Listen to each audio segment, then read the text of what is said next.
Welcome to the Mom Boss Unfiltered, the podcast where unfiltered is queen and BS gets left at the door. I'm your host, Marissa Brennan, mom of three, DIY junkie, sales executive, entrepreneur, project obsessed, husband obsessed, and lover of all things unfiltered, while trying to keep all the balls in the air. Whether you're in sales, building a business, or just here for the laughs, rants, and practical advice, you're in the right place. We talk about wins, face plants, and the honest moments no one wants to talk about. So grab your coffee or your cocktail and let's get unfiltered. What's up, Mom Bossers? I said I was going to be consistent, and then a few weeks goes by and here we are. Life has just been lifing and crazy. So I am here. I've got something fun to talk about. I heard something that really resonated with me, and I have my notes here. Someone commented, I think it was on my YouTube video, was like, I'd really love it if you looked up at the camera or whatever, and I do, but I also have to have notes because otherwise my brain goes a million different directions. And so to stay on task, I have my notes here. So if I look down, that's what I'm looking at. But I want to ask this question as we go into this podcast. Start with this question. How many decisions have you made out of fear and chalked it up to intuition? Sit with that for a minute and let's get into this podcast. I hope that quote sat with you and you were able to think on that and how many times you've made a decision and called it your instinct or your intuition. They work the same. And I know as women, especially, we're constantly told to trust your gut, especially as a parent, but no one really talks about how you distinguish intuition from anxiety, because anxiety and fear can be extremely loud. Whereas intuition is more, presents itself more in a calming nature.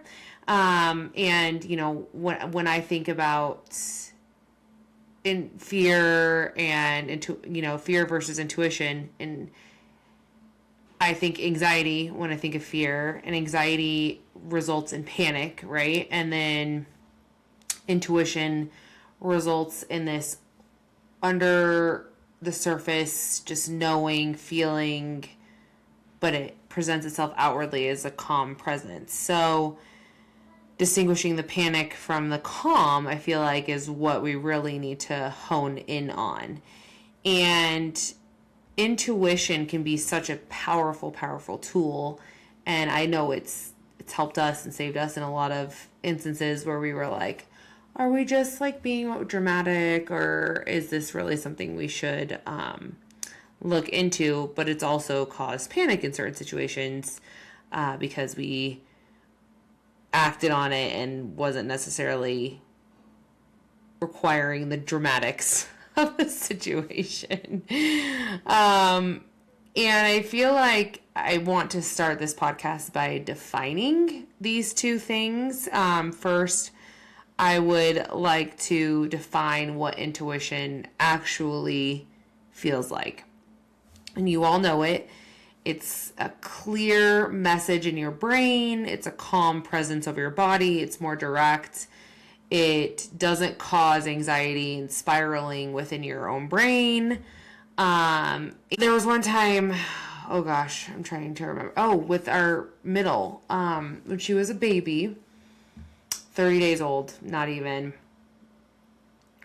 She got sick because her older sister was sick, and we were having a weekend from hell because she was sick. She wasn't sleeping. We just thought it was a run-of-the-mill cold, no big deal. And I just remember waking up Monday morning thinking, okay, I think I need to take her in. I just don't feel like this is right. I'm going to stay calm because I've had a sick kid before. This is not my first rodeo. But let's just take her in to be safe, right? She's an infant. So we took her in to the doctor. Luckily, they got us in that same morning. My husband was in the oil fields at the time, so he was unable to be there. So I just had a sense. I was like, you know what? I'm going to bring someone with me just in case, just in case, just to have some support, because I'm also 30 days postpartum, C-section.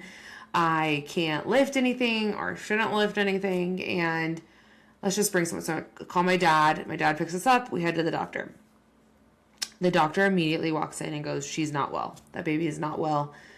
Did a pulse ox on her. It was so bad. She's like, you need to go to Children's Hospital immediately. And so we immediately walk out of the doctor's office. I call my husband, and luckily the doctor we were adamant on seeing was in the same campus as Children's Hospital ER. So we luckily we're right there, right? So I call my husband, we walk downstairs, we didn't have to drive anywhere, we immediately check into the Children's Hospital ER, and she was just not good, not well. It was just kept declining, and they ended up having to ambo her to a bigger children's hospital facility. This one's more of a satellite facility, so they didn't have all the resources and tools for infants that young. So she had to be ambulanced to the hospital, and then we ended up spending almost a week there to get her oxygen back up. Had I not taken or felt that overwhelming sense, like, you know what, this could just be a run-of-the-mill cold, but I feel it in my gut that this might be a little bit more than that. And had we not acted on that, I don't even want to go to that dark place, because, yeah, I won't even allow myself to go there. But we did. My intuition, and I remember my husband saying while we were in the hospital, he's like, I will never question your mom intuition again. He's like, I thought this was ridiculous that we were going to the hospital over this. We've had a sick kid before. Our oldest was super creepy. He's like, we've been down this road. He's like, but never again. I see you. I hear you. I'm validating the fact that you have it. You have that gut intuition. So it's just that whisper, right? Like it's not loud. It's not like screaming at you. It's not chasing you to find this space. It's just kind of like in the back of your head, like, beep, beep, like dive into this a little bit more. I'm sure you felt it in relationships or in work decisions. Like it can show up in all of those scenarios. And then on the other side of the scale, let's define what anxiety feels like. It's a clear contrast, right? If you like actually peel it back and understand the differences, anxiety presents itself in a more urgent, what if, could be catastrophic. It could be, a tight feeling in your chest. You can't breathe all of a sudden, replaying, these conversations in your head, needing reassurance. Like those are all the ways anxiety can present itself. And sorry, my voice is scratchy. I'm still coming off this cold, so bear with me on it. I know for me, like anxiety really presents itself, like I'll replay conversations all the time. Like, could that have gone better? What if I said this? Blah, blah, blah. I know that happens to me literally every day. I get in the car after a conversation. I like rehash it in my brain and think of all the ways I could have like shown up better, said something different. And I know it's dumb because I'm confident in what I say, but for some reason the car just like breaks it out of me like fucking idiot. You could have done this. Or anxiety like has presented itself in parenting a lot. Like I don't want my kids to feel left out, but then you like create all these scenarios in your head that aren't even in existence, but you're like doing all these what if, and you kind of just have to let these kids like figure it out. So many times. And I don't consider myself an anxiety ridden person. Like I don't automatically go to that space. I don't take meds for anxiety or anything. I don't have panic attacks or anything like that. I'm good at like talking myself through it and off the ledge and all those sorts of things. So, but it's very loud in my brain when it presents itself. And I have learned over the years how to like hear that in my own brain. Like, okay, relax. Like you're spiraling. Let's take it a step back. Like let's figure this out. Because anxiety wants that like certainty feeling, like fix it now or else I'm going to freaking make your brain do loop-de-loos all over the place. Whereas intuition kind of lets you like sit with it, hear it, feel it, and then act on it. It's not impulsive, where anxiety is reactive and impulsive. So now that we kind of have the framework of anxiety versus intuition, let's dive into why they can be confused. And why is this so hard to differentiate choices being made out of anxiety versus choices being made out of intuition? Like, why do so many of us genuinely not know the difference? And I feel like if you've been betrayed, if you've experienced chaos, if you've experienced any sort of instability, emotional inconsistency, your nervous system is trained to kind of scan for the danger zones, for the red flags. And trauma teaches you that something bad could be coming. Stay alert, don't be relaxed, don't let your guard down. So when your body's having a strong reaction, essentially, you might automatically think, oh, this must be my intuition telling me. But it could also, on the flip side, be your body just falling into pattern recognition based off of past traumas. It could be staying hypervigilant. It could be fear rooted in re-experiencing something that instilled that fear. Whereas your intuition would tell you, oh, I just don't feel aligned in this moment. Anxiety is going to tell you this is not going to end well for you. Like, this is going to be bad and you going fucked up. That's the key difference here. Because sometimes we're not necessarily sensing the future. We're kind of reliving and stuck in the past and using that as to how we see future situations. And this happens a lot, especially to high achieving people. I know, and over responsible people, and I'm the true definition of that birth order rules. I'm the oldest and I follow the rules and I hold a lot of responsibility, and that also came into play at a young age when my parents got divorced. I was 5 and my sister was 2.5, and it wasn't a amicable divorce at the beginning. It has since morphed into very healthy co-parenting situation, but at the time it absolutely was not. So being that constant, being that responsible figure for my sister when we were younger, because I grew up being, that person, being the fixer, being the mature one, keeping the peace, people pleasing. My brain has now wired itself into believing that I'm solely responsible for preventing every bad outcome that could possibly happen. And it's taken a lot of undoing throughout the years, because I immediately in situations start scanning like, what could go wrong? Who are we upsetting? How can I control this situation? It's as simple as like our kids talking loud in a restaurant. And if we're close to other tables, I immediately go to the space of, oh my gosh, we're probably ruining their dinner and I feel so bad and my kids need to just be quiet. But also, we're paying the same amount of money to be sitting at that restaurant, and our kids deserve to communicate with us and have a conversation and have fun. Like, this is an outing for us.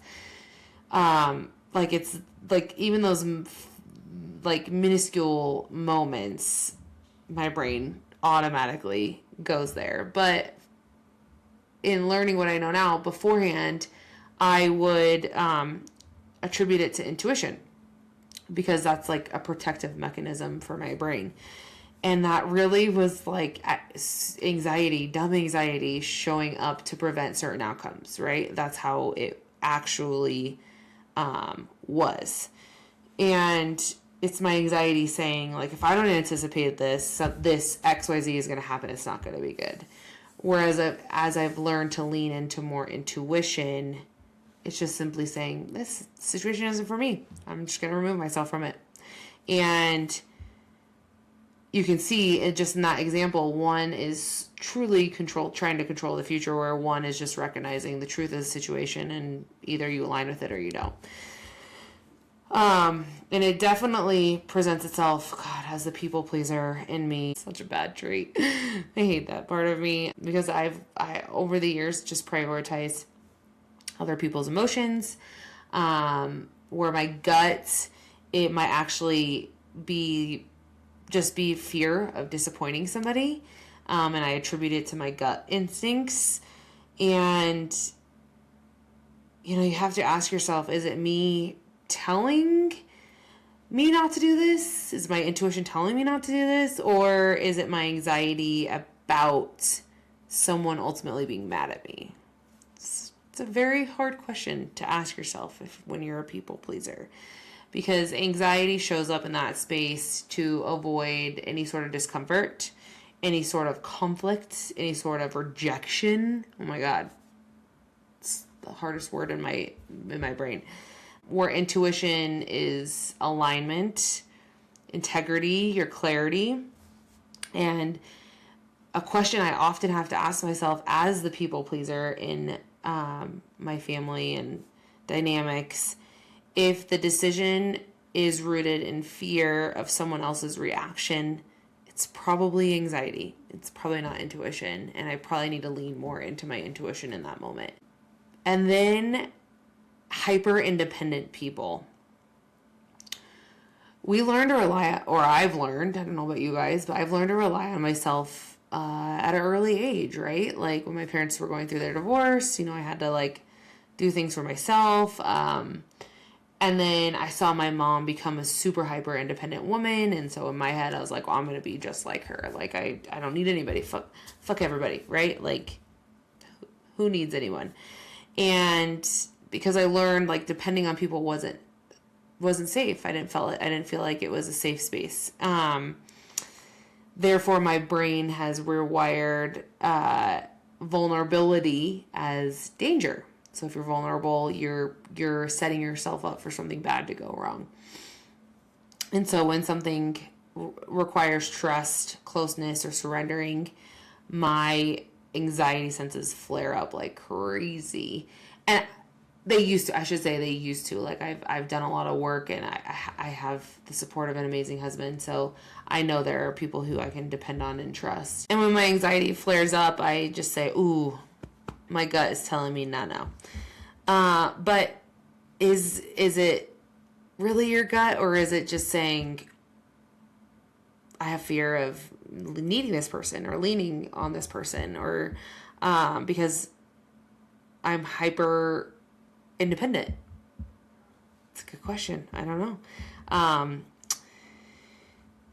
Whereas I feel like as I've learned to shift from that anxiety-ridden place for fear of needing someone, leaning into the people who have taught me that I can trust them, now makes me feel more grounded when I listen to my intuition in that space, if that makes any sense. So, and I also feel like for me, I don't know, we grew up in chaos. Like my family is huge. They're all close. They're all within 5 minutes of each other. Like it's not just our little independent units, right? Like my mom, dad, and my sister. It's my mom has 3 sisters and they all have kids, and then my grandma's close, and then my grandma has 3 sisters and they're all close, and then they have kids, and so on and so forth. And like every familial thing is no less than 30 people at any given time. So we've just grown up around chaos. And I wouldn't say it was unpredictable chaos. There was no peace and quiet, that's for damn sure. And everyone is reactive. They're Italian, right? So they're super reactive, and my dad's side is all close as well, and they're German. So both sides are very reactive in nature, very loud. Certain situations can feel a bit unstable. you never know what you're going to get emotional wise. Like everybody kind of lives on different wavelengths in that space, so it's kind of emotionally inconsistent.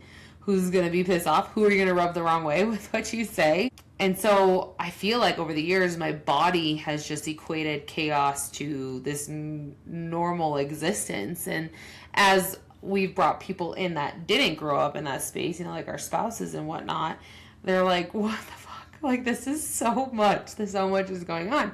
And then you kind of take a step back and you're like, oh, yeah, this isn't normal, right? Like, I mean, now I've grown to love it and my kids have grown to love it, but it's pretty wild how when you grow up in something, you don't necessarily see that side of it, and then it just takes someone to like open your eyes to it, and you're like, oh, yeah, you're right. That is fucking crazy, and that is chaos. So when things are calm, they start to feel a little suspicious. It's like your kid being quiet, like my 5-year-old being quiet while he's playing. I immediately am like, what did you do? What did you get into? What did you color on? Where are we? What is happening here? And that is like life for me. You might think, oh, this is too good. It's too quiet, right? I just know the pot's gonna boil over any minute. Like shit's gonna hit the fan. I don't know. I don't trust this. And that's anxiety rooted in just trying to create the familiar chaos. Whereas intuition, leaning into that, would show up more sitting in a calm space and not disturbing the peace. Because if peace makes you feel uncomfortable, it's not your intuition talking. It's your conditioning. It's your life. It's your upbringing, right? Last, in explaining why we confuse intuition and anxiety, I want to touch on the entrepreneurship side of things. When you're building something from scratch, I feel like you're wired immediately out the gate to anticipate problems. I mean, you should. You're a business owner, right? Like, you're just going to expect problems will arise and occur. And they typically do. I mean, risk assessment is a part of being a leader. That's what we are taught in leadership training. But if you think every single day and are rehearsing every single day mental or physical disasters occurring in your creation of a business, that is anxiety. And ways my husband and I have learned to combat that is sitting in it and asking yourself, am I actually assessing risk, or am I spiraling that this could happen, which could lead to this, which could lead to this, and creating all these different scenarios that may never exist, and we're just spiraling because that's what you do as a business owner. And we've learned in the past few years of doing this that leadership absolutely requires discernment. Anxiety disguises itself as preparedness, but it's really not. And that's where discernment needs to present itself when you are a leader of a company, essentially. And also for my moms out there, we confuse anxiety and intuition all the time because protectiveness can morph into anxiety at warp speed. It's wild. I had it happen this morning. Like my kiddo, we do our own nails, my 11-year-old and I, and she cut herself. I don't know with what. I wasn't watching her do it. She got a little cut on her finger, and now the tip of her finger is infected. And so we're doing warm compresses, soaking in warm water, cleaning it, but I may end up having to take her to urgent care. But I mean, I spiraled last night on her. I was like, why didn't you tell me about this? Like, we could have gotten ahead of it. Now we're gonna have to go. You might get a shot in your finger. And then like my husband was like, whoa, like calm down. Like, you're kind of spiraling at this moment. But I thought I was being protective, but I was being reactionary. And that's because my anxiety kicked in at that moment. So it can happen That was within like a 3-minute span. Whereas your intuition could say, hey, I just don't feel like my child is safe in this situation, and anxiety is going to present itself. My child will never recover from this minor inconvenience, nor will I. So you can see the difference. One is protective, one is catastrophic. And anxiety just amplifies, whereas intuition clarifies, right? So we have to, again, lead with some discernment in those situations, especially in motherhood, parenthood, all the hoods of the world, okay? So truly, if trauma or chaos, people-pleasing, hyper-independence, entrepreneurship, parenthood all muddy the waters, how do we actually end up telling the difference? And I want to kind of dive into some practical questions you can ask yourself as you go through that. So, and this is stuff that I use too on a regular basis now, as I've like learned and taken classes and all sorts of things. These are a series of questions that you can sit with and ask yourself, and then help you identify, is this my intuition speaking, or am I acting out of fear? Number one is this calm or urgent, right? Is this situation a calm situation, or is it an urgent situation? Number two is this about now or a past wound? Like, what is drudging this up? And kind of go from there. And then 3 is, am I responding to facts or fears? It's one I use truly every single day, like multiple times a day probably. And then the last one is, if I remove my ego, what feels true? What do I feel most aligned with? And you can start to navigate through those questions, and then I understand that if it keeps getting louder and more frantic, that's likely signs of your anxiety leading. Whereas if it stays kind of steady and quiet, that's more leaning into your intuition. Because like I said, anxiety is always going to present itself louder, but and seeking control, where intuition is going to be steady and trusting and calm. And at the end of the day, you don't need proof to honor your intuition, but you do need awareness to kind of calm your anxiety and quiet your anxiety. And I'll leave this segment of understanding anxiety versus intuition with the fact that once you learn to trust yourself again, that will likely be the most powerful thing you ever do for yourself. And it just really provides a lot of clarity in that space, and it helps you become a less anxiety-ridden person, which helps everyone in your aura. Okay. Oh, man. So enough about that. And I want you to DM me if you figured out in a situation, if it was your intuition or your anxiety, were you rooted in fear or calm? And I want you to send this podcast to all the overthinkers you can identify. It's me. I am the problem. It's me.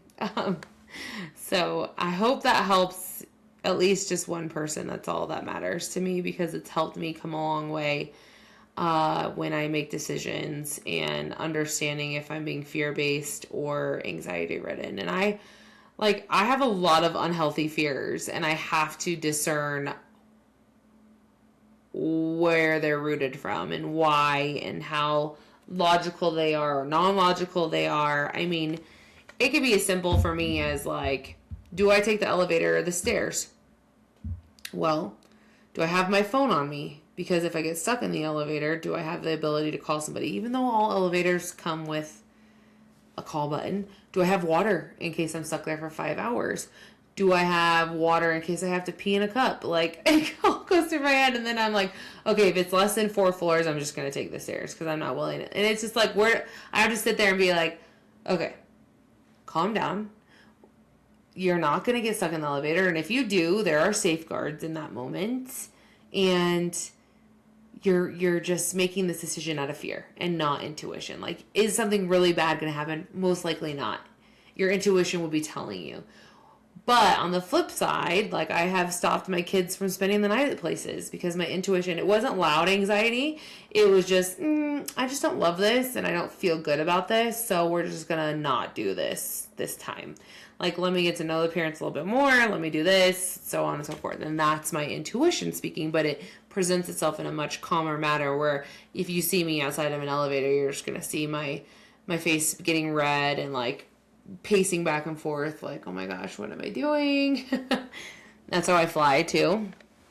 I've never had a situation where I felt unsafe on an airplane. It's just I have no control over the plane, and that is where anxiety presents itself, and I need to learn how to lean into my intuition. Like, there are times when I've felt like, I don't know if we should travel this day. Like, my intuition just like senses it. And it's like, okay, let's just switch the day. But then when you get me to step foot on an airplane, I'm like, oh, fuck no. Like, but there's no reason I should feel that way at that moment. Like, it's not a calm presence, like, speaking in the back of my brain. It's just like, you fucking bitch, you're so scared of this. Like, you're dumb. I need to do better about that. I make everyone around me miserable when we fly, so... New me, new year, new me in 2026 when it comes to flying. Okay, now that I ran on that tangent, I hope you all are well in your lives, everybody listening. I know our life has been chaotic, but in all the best ways. Kids are just thriving at their activities and school, and work is picking up. The real estate market kind of heats up around this time where we are. The dumpster business, you know, we bought those 20 something new cans, and so just getting those back and forth and in the inventory, rolling out this new app for parent-to-parent communication. Like, it's just been all the things, and I have a school that's onboarding for it, so it's just been wild, but in all the best ways possible. And we're having a total anomaly winter in Colorado, like no snow in the metro area, which is actually I love. And I know it's not good for the state because our water runoff feeds a lot of other states, and we're going to be in a huge drought and fires and all that. Like, I hear you, I understand that, I acknowledge that. But for my sun worshiping lifestyle that I love, it's been lovely, and I've loved every minute of it, but it's hard because we're like, it's still February. Like, we're not in spring yet. We're not even in fake spring yet, for that matter. So just trying to do all the things outside that while we can, if Mother Nature ever decides to give us a winter, I feel like it'll be pretty freaking brutal if she does, because just to make up for the lost time. But just loving the outside, like, we're just throwing the kids outside any moment we get right now while we can, because usually we're in this like deep depression right now that it's cold and you can't do anything outside, and we're just touching all the grass that we can. No pun intended. No, I'm just kidding.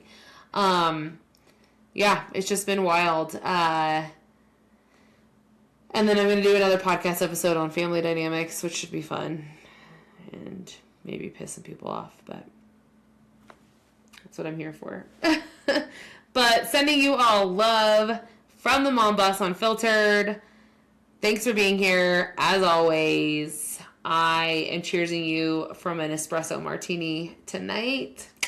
That's my drink of choice. Actually, a dirty martini sounds better tonight, but we'll see. Friday Fun Club, guys, join me. Till the next one. Love you all. Mean it. Thanks for tuning in to today's episode of the Mom Boss Unfiltered.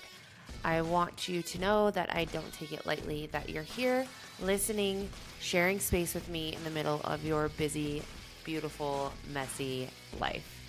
Whether you're here for the laughs, the real talk, some practical advice, or just a moment to not feel so alone, I am so glad you chose my little corner of the internet.